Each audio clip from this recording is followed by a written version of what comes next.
इस व्रत में केले का पूजन करना चाहिए। कथा और पूजन के समय मन, क्रम और वचन से शुद्ध होकर मनोकामना पूर्ति के लिए बृहस्पति देव से प्रार्थना करनी चाहिए। मेरी इच्छाओं को बृहस्पति देव अवश्य पूरा करेंगे, ऐसे मन में दृढ़ विश्वास रखना चाहिए।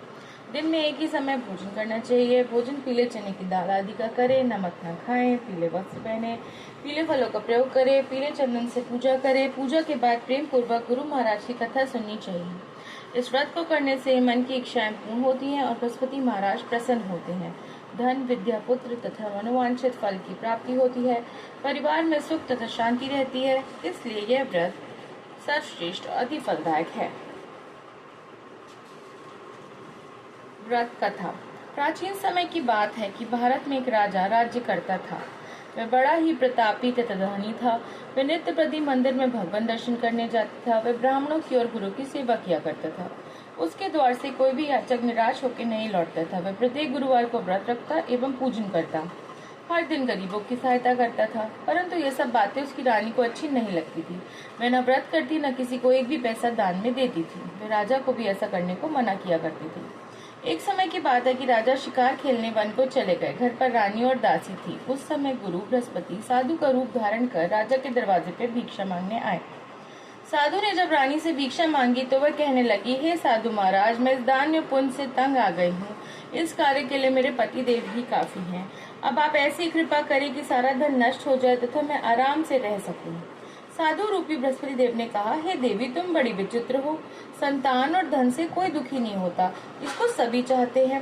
पापी भी पुत्र और धन की इच्छा करता है। अगर तुम्हारे पास धन अत्यधिक है तो भूखे मनुष्यों को भोजन करवाओ, प्याऊ लगवाओ, ब्राह्मणों को दान दो, धर्मशालाएं बनवाओ, कुएं, तालाब, बावड़ी, बाग बगीचा आदि का निर्माण करवाओ तथा निर्धनों की कुंवारी कन्या का विवाह करवाओ।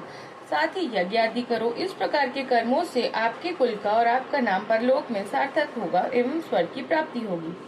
परंतु रानी साधु के इन बातों से खुश नहीं हुई। उसने कहा, हे साधु महाराज, मुझे ऐसे धन की आवश्यकता नहीं जिसे मैं अन्य लोगों को दान दूं या जिसे रखने और संभालने में ही मेरा सारा समय नष्ट हो जाए।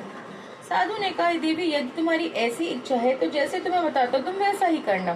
बृहस्पतिवार के दिन घर को गोबर से लीपना, अपने केशों को पीली मिट्टी से धोना, केशों को धोते समय स्नान करना, राजा से कहना वह हजामत करवाए, भोजन में मांस मदिरा खाना, कपड़ा धोबी के यहाँ धुलने डालना। इस प्रकार 7 बृहस्पतिवार करने से तुम्हारा सब धन नष्ट हो जाएगा। यह कहकर साधु महाराज रूपी बृहस्पति देव अंतर्ध्यान हो गए। रानी ने साधु के कहने के अनुसार 7 बृहस्पतिवार वैसा ही करने का विचार किया। साधु के बतानुसार करते हुए केवल 3 बृहस्पतिवार ही बीते थे कि उसकी समस्त धन संपत्ति नष्ट हो गई। भोजन के लिए दोनों समय परिवार तरसने लगा तथा सांसारिक भोगों से दुखी रहने लगा। तब वह राजा रानी से कहने लगा कि हे रानी, तुम यहाँ पर रहो, मैं दूसरे देश को जाता हूँ, क्योंकि यहाँ पे मुझे सभी मनुष्य जानते हैं, इसलिए मैं यहाँ कोई कार्य नहीं कर सकता। देश चोरी परदेश भीख बराबर है। ऐसा कहकर राजा परदेश चला गया। वह जंगल में लकड़ी काट कर लाता और शहर में बेचता। इस तरह जीवन व्यतीत करने लगा। इधर राजा के बिना रानी और दासियां दुखी रहने लगी। किसी दिन भोजन मिलता तो किसी दिन जल पी के ही रह जाते। एक समय रानी और दासी को 7 दिन बिना भोजन के व्यतीत हुए। तब रानी ने दासी से कहा, हे दासी, यहाँ पास ही के नगर में मेरी बहन रहती है, तू वह बड़ी धनवान है, तू उसके पास जा और वहाँ से 5 सेर भेजकर मांग के ले आ, जिससे कुछ समय के लिए गुजर हो जाएगा। रानी दासी की बहन के पास गई। रानी की बहन उस समय पूजा कर रही थी। बृहस्पतिवार का दिन था। दासी ने रानी की बहन से कहा, हे रानी, मुझे आपकी बहन ने भेजा, मुझे 5 सेर भेजकर दे दो। दासी ने यह बात अनेक बार कही, परंतु रानी की बहन ने कोई उत्तर नहीं दिया, क्योंकि वह उस समय बृहस्पतिवार की कथा सुन रही थी। जब दासी को रानी की बहन से कोई उत्तर नहीं मिला तो वह बहुत दुखी हुई। उसे क्रोध भी आया। वह लौटकर रानी से बोली, हे रानी, आपकी बहन बहुत ही धनी स्त्री है, वह छोटे लोगों से बात भी नहीं करती। मैंने उससे कहा तो उसने कोई उत्तर नहीं दिया। मैं वापस चली आई। रानी बोली, हे दासी, इसमें उसका कोई दोष नहीं है। जब बुरे दिन आते हैं तो कोई सहारा नहीं देता। अच्छे बुरे का पता विपत्ति में ही लगता है। जो ईश्वर की इच्छा होगी वही होगा। यह सब हमारे भाग्य का दोष है। इधर रानी की बहन ने सोचा कि मेरी बहन की दासी आई, परंतु मैं उससे नहीं बोली, इससे वह बहुत दुखी हुई होगी। कथा सुन और विष्णु भगवान का पूजन समाप्त कर वह अपनी बहन के घर आई और कहने लगी, हे बहन, मैं बृहस्पतिवार का व्रत कर रही थी, तुम्हारी दासी गई, परंतु जब तक कथा होती है तब तक ना उठते और ना बोलते, इसलिए मैं नहीं बोली। कहो दासी क्यों गई थी? रानी बोली, बहन हमारे घर अनाज नहीं था। वैसे तुमसे कोई बात छिपी नहीं है, इस कारण मैंने दासी को तुम्हारे पास 5 सेर बेचकर लेने के लिए भेजा था। रानी की बहन बोली, बहन देखो, बृहस्पति भगवान सबकी मनोकामना पूर्ण करते हैं। देखो शायद तुम्हारे घर में अनाज रखा हो। यह सुनकर दासी घर के अंदर गई तो उसे वहाँ एक घड़ा बेचकर का भरा मिल गया। उसे बड़ी हैरानी हुई क्योंकि उसने एक एक बर्तन देख लिया था। उसने बाहर आकर रानी को बताया। दासी अपनी रानी से कहने लगी, हे रानी, वैसे हमको जब अन्न नहीं मिलता तो हम रोज व्रत करते हैं। अगर इनसे व्रत की विधि और कथा पूछ ली जाए तो हम भी किया करेंगे। दासी के कहने पर रानी ने अपनी बहन से बृहस्पतिवार व्रत के बारे में पूछा। उसकी बहन ने बताया, बृहस्पतिवार के व्रत में चने की दाल और मुनक्के से विष्णु भगवान का केले की जड़ में पूजन करे तथा दीपक जलावे, पीला भोजन करे तथा कथा सुने। इस प्रकार करने से गुरु भगवान प्रसन्न होते हैं, अन्न पुत्र धन देते हैं, मनोकामना पूर्ण करते हैं। व्रत और पूजा की विधि बताकर रानी की बहन अपने घर लौट गई। रानी और दासी दोनों निश्चय किया कि बृहस्पति देव भगवान का पूजन जरूर करेंगे। 7 रोज बाद जब बृहस्पतिवार आया तो उन्होंने व्रत रखा। गुड़साल में जाकर चना और गुड़ बीन लाए तथा उसकी दाल से केले की जड़ तथा विष्णु भगवान का पूजन किया। अब भोजन पीला कहाँ से आए? दोनों बड़े दुखी हुई, परंतु उन्होंने व्रत किया था, इस कारण बृहस्पति भगवान प्रसन्न थे। एक साधारण व्यक्ति के रूप में वे 2 थालों में सुंदर पीला भोजन लेकर आए और दासी को देके बोले, हे दासी, ये भोजन तुम्हारे और रानी के लिए है, तुम दोनों करना। दासी भोजन पाकर बड़ी प्रसन्न हुई और रानी से बोली, रानी जी भोजन कर लो। रानी को भोजन आने के बारे में कुछ पता नहीं था, इसलिए वो दासी से बोली, जा तू ही भोजन कर, क्योंकि तू हमारी व्यर्थ में हंसी उड़ा दिया। दासी बोली, एक व्यक्ति भोजन दे गया है। रानी कहने लगी, वह भोजन तेरे लिए ही दे गया है, तू ही भोजन कर। दासी ने कहा, वह व्यक्ति हम दोनों के लिए 2 थालों में भोजन दे गया, इसलिए मैं और आप दोनों ही साथ साथ भोजन करेंगी। दोनों ने गुरु भगवान को नमस्कार कर भोजन प्रारंभ किया। उसके बाद से वे प्रत्येक बृहस्पतिवार को गुरु भगवान का व्रत और पूजन करने लगी। बृहस्पति भगवान की कृपा से उसके पास धन हो गया, परंतु रानी फिर पहले की तरह आलस्य करने लगी। तब दासी बोली, देखो रानी, तुम पहले भी इस प्रकार आलस्य करती थी, तुम्हें धन के रखने में कष्ट होता था, इस कारण सभी धन नष्ट हो गया।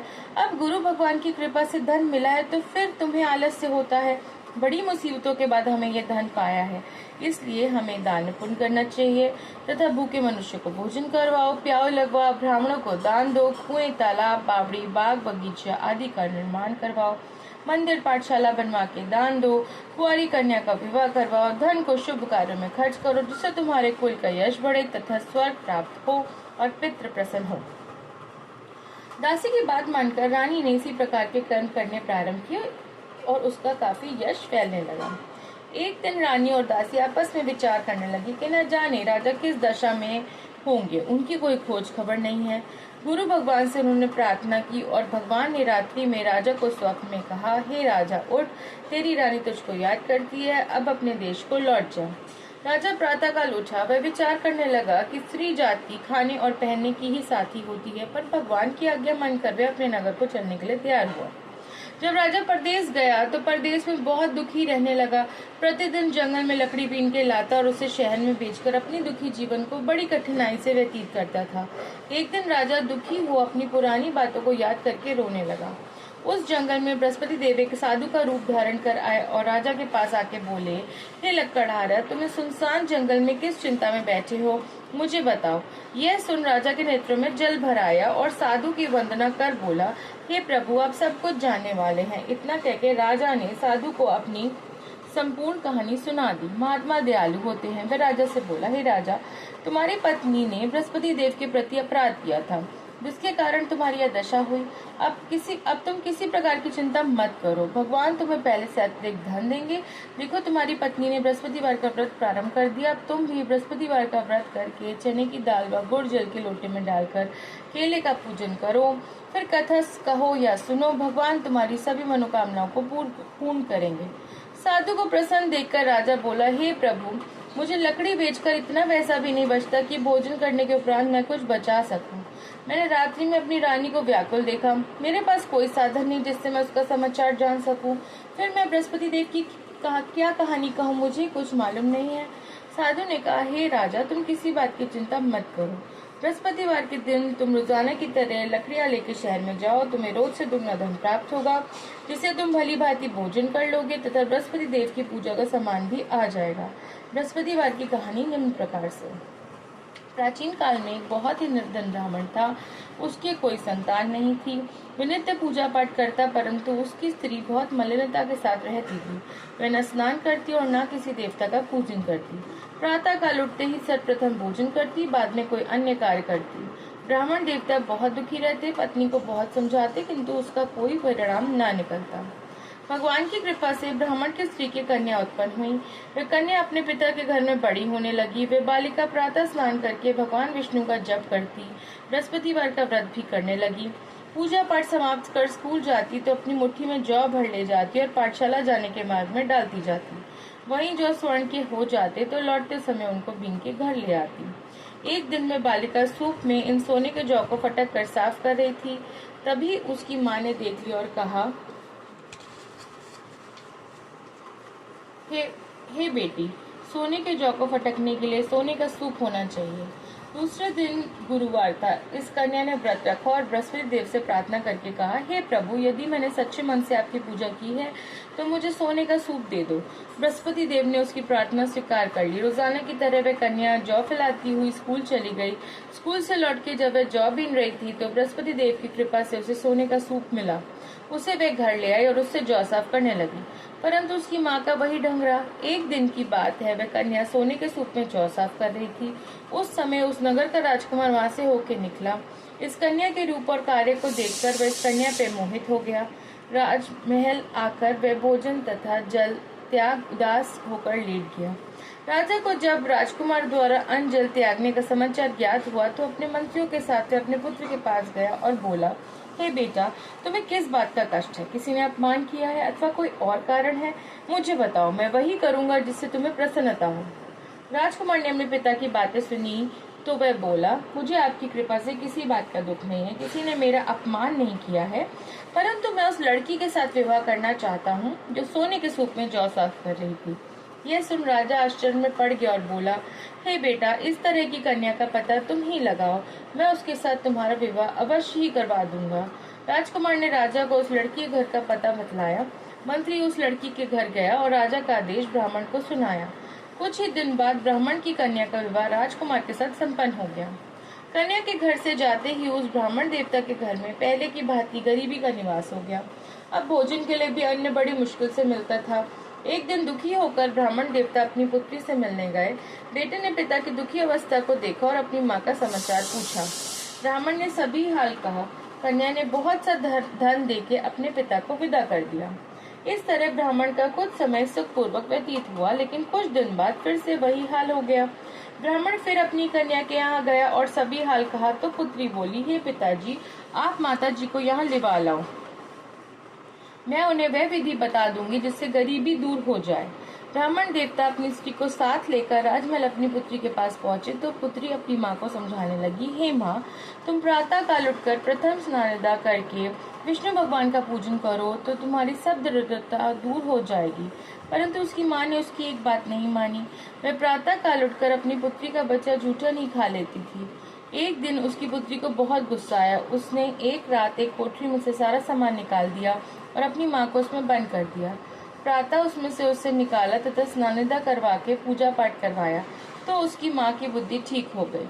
उसके बाद से वह नियम से पूजा पाठ करती और प्रत्येक बृहस्पतिवार को व्रत रखने लगी। इस व्रत के प्रभाव से उसकी माँ भी बहुत धनवान तथा पुत्रवती हो गई और बृहस्पति देवता के प्रभाव से स्वर्ग हो गई। वह ब्राह्मण भी सुख पूर्वक इस लोक का सुख भोग कर स्वर्ग को प्राप्त हुआ। इस तरह कहानी कहकर साधु देवता वहां से लोप हो गए। धीरे धीरे समय व्यतीत होने पर फिर बृहस्पतिवार का दिन आया। राजा जंगल में लकड़ी काटकर किसी शहर में बेचने गया। उसे उस दिन और दिनों से अत्यधिक धन मिला। राजा ने चना गुड़ आदि लाकर बृहस्पति देव का व्रत किया। उस दिन से उसके सभी कलेश दूर हो गए। परंतु जब अगला गुरुवार का दिन आया तो वह बृहस्पतिवार का व्रत करना भूल गया। इस कारण बृहस्पति भगवान नाराज हो गए। उस समय उस नगर के राजा ने विशाल यज्ञ का आयोजन किया तथा अपने समस्त राज में घोषणा करवा दी कि कोई भी मनुष्य अपने घर में भोजन न बनाए तथा आग भी न जलाए। समस्त लोग मेरे यहाँ भोजन करने आएंगे। इस आज्ञा को जो नहीं मानेगा उसे फांसी की सजा दी जाएगी। राजा की आज्ञा अनुसार राज्य के सभी वासी राजा के भोज में सम्मिलित हुए, लेकिन लकड़हारा कुछ देर से पहुंचा, इसलिए राजा उन्हें अपने साथ महल ले गए। जब राजा लकड़हारे को भोजन करा रहे थे तो रानी की दृष्टि उसी खूंटी पे पड़ी जिसपे उसका हार लटका हुआ था। उसे हार खूंटी पे लटका दिखाई नहीं दिया। रानी को निश्चय हो गया, मेरा हार इस लकड़हारे ने चुरा लिया है। उसी समय सैनिक बुलाकर उसे जेल खाने में डलवा दिया। जब लकड़हारा जेल खाने में गया तो बहुत दुखी होकर विचार करने लगा कि न जाने कौन से पूर्व जन्म के कर्मों से मुझे दुख प्राप्त हुआ है, और उसी साधु को याद करने लगा जो जंगल में उसे मिला था। तत्काल बृहस्पति देव साधु के रूप में प्रकट हो गया और उसकी दशा को देख के कहने लगा, अरे मूर्ख, तूने बृहस्पति देवता की कथा नहीं कही, इसी कारण तुझे दुख प्राप्त हुआ है। अब चिंता मत कर, बृहस्पतिवार के दिन जेल खाने के दरवाजे पे 4 पैसे पड़े मिलेंगे, उनसे तुम बृहस्पति देव की पूजा करना तो तेरे सभी कष्ट दूर हो जाएंगे। अगले बृहस्पतिवार उसे जेल के द्वार पे 4 पैसे पड़े मिले। राजा ने पूजा का सामान मंगवाकर कथा कही और प्रसाद बांटा। उसी रात्रि को बृहस्पति देव ने उस नगर के राजा को स्वप्न में कहा, हे राजा, तूने जिस आदमी को जेलखाने में बंद कर दिया है वह निर्दोष है, वह राजा है, उसे छोड़ देना। रानी का हार उसी खूंटी पे लटका हुआ है, अगर तुम ऐसा नहीं करोगे तो मैं तेरे राज्य को नष्ट कर दूंगा। राजा प्रातःकाल उठा और खूंटी पर हार टंगा देख लकड़हारे को बुलाकर क्षमा मांगी तथा राजा के योग्य सुंदर वस्त्र भूषण भेंट कर उसे विदा किया। गुरुदेव की आज्ञा अनुसार राजा अपने नगर को चल दिया। जब राजा नगर के निकट पहुंचा तो उसे बड़ा ही आश्चर्य हुआ। नगर में पहले से अधिक कुएं, बहुत सी धर्मशालाएं, मंदिर आदि बने हुए थे। राजा ने पूछा, यह सब किसके बाग और धर्मशाला है? तब नगर के सब लोग कहने लगे, ये सब रानी और दासी द्वारा बनवाए गए हैं। राजा को आश्चर्य हुआ और गुस्सा भी आया। जब रानी ने यह खबर सुनी कि राजा आ रहे हैं तो उसने अपनी दासी से कहा, हे दासी, देख राजा हमको कितनी बुरी हालत में छोड़ गए थे, वे हमारी ऐसी हालत देख के कहीं लौट न जाए, इसलिए तुम दरवाजे पे खड़ी हो जाओ। रानी की आज्ञा अनुसार दासी दरवाजे पे खड़ी हो गई। जब राजा आए तो उन्हें अपने साथ महल में लिवा लाए। तब राजा ने क्रोध करके अपनी तलवार निकाल ली और पूछने लगा, बताओ ये सब धन तुम्हें कैसे प्राप्त हुआ है? तब रानी ने बताया, यह सब धन हमें बृहस्पति देव के व्रत के प्रभाव से प्राप्त हुआ है। राजा ने निश्चय किया कि सारस बात तो सभी बृहस्पति देव का पूजन करते हैं, परंतु मैं रोजाना दिन में 3 बार कथा कहा करूंगा और हर रोज व्रत किया करूंगा। अब हर समय राजा के दुपट्टे में चने की दाल बंधी रहती तथा दिन में 3 बार कथा कहता। एक रोज राजा ने विचार किया कि चलो अपनी बहन के यहाँ हो आऊं। इस तरह का निश्चय कर राजा घोड़े पर सवार अपनी बहन के यहाँ चल दिया। मार्ग में उसने देखा कुछ आदमी एक मुर्दे को लिए जा रहे हैं। उन्हें रोककर राजा ने कहा, अरे भाई, मेरे बृहस्पतिवार की कथा सुन लो। वह बोले, लो, हमारा तो आदमी मर गया, उसको अपनी कथा की पड़ी है। परंतु कुछ आदमी बोले, अच्छा कहो, हम तुम्हारी कथा भी सुनेंगे। राजा ने दाल निकाली और कथा कहनी शुरू कर दी। जब कथा आधी हुई तो मुर्दा हिलने लगा। जब कथा समाप्त हो गई तो राम राम करके मुर्दा खड़ा हो गया। राजा आगे बढ़ा। उसे चलते चलते शाम हो गई। आगे मार्ग में उसे एक किसान खेत में हल चलाता मिला। राजा उनसे बोला, अरे भाई, तुम मेरी बृहस्पति देव की कथा सुन लो। किसान बोला, जब तक तेरी कथा सुनूंगा तब तक 4 हरैया जोत लूंगा, जा अपनी कथा किसी और को जाकर सुना। राजा आगे चलने लगा। राजा के हटते ही बैल पछाड़ खा के गिर गए तथा किसान के पेट में बहुत जोर से दर्द होने लगा। उसी समय किसान की पत्नी रोटी लेके आई। उसने जब यह देखा तो पुत्र से सब हाल पूछा। बेटे ने सभी हाल बताया। बुढ़िया दौड़ी दौड़ी उस घुड़सवार के पास गई और बोली, मैं तेरी कथा सुनूंगी, तू अपनी कथा मेरे खेत पे ही चल के कहना।